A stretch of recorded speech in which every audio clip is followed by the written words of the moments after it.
Welcome back to Africa Live. Thanks for staying with us. In Burkina Faso, a tradition that goes back to the 19th century is coming under increasing pressure.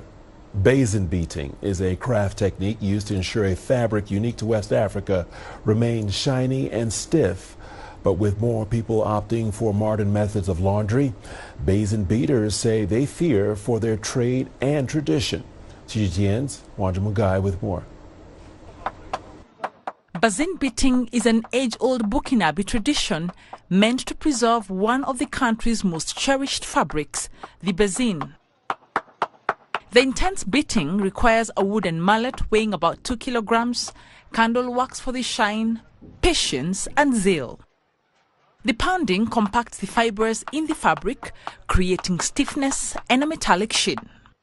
Yakuba Coulibaly and his brother have been plying the trade for over 2 decades in the small town of Bobo Dioulasso. For them, it's not just about income, it's preserving a heritage and tradition. The younger generation doesn't want this job because we have to use physical strength to do the work. It puts young people off who want more lucrative jobs. That is why you will notice that the number of Bazin beaters workshops has fallen from 20 to 3 in this neighborhood. Bazin beating is common in parts of West Africa like Mali, Senegal, Guinea, Burkina Faso and Cote d'Ivoire. It was invented with the arrival of damask cotton from Europe in the 19th century and became a cultural heritage as West African artisans matured the art in the mid-20th century. Today, the older generation still holds tight to the tradition and have remained loyal to the few remaining Bazin beaters. If you take your Bazin clothes to the dry cleaners, they won't be as stiff and shiny as you'd like. That's why I prefer to have my Bazin done here. There are some Bazins where the dry cleaner just can't bring out the stiffness and shine. Real Bazin needs to be treated properly to show off its luster. The once lucrative trade has now fallen on hard times. With inflation and a waning clientele, Coulibaly and his brother are just managing for the love of the trade.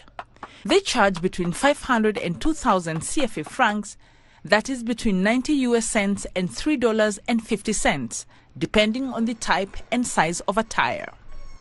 Our trade isn't as profitable as it used to be.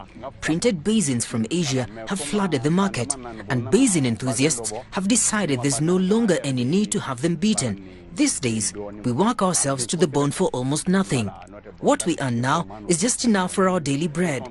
We can no longer save, whereas in the past, the earnings from this trade allowed me to start a family. In the upmarket areas, laundry shops are thriving as they take over the Bazin maintenance market. At a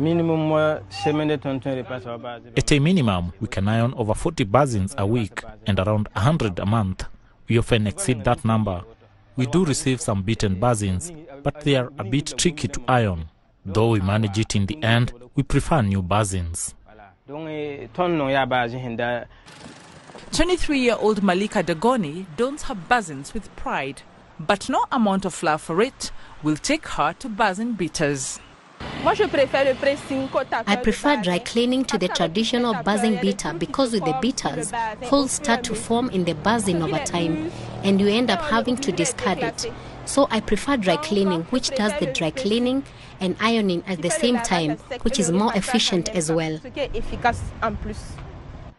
As the wind of change sweeps across the fashion industry and technology threatens their livelihood and heritage, Coulibaly says he's not giving up and is determined to beat the wave.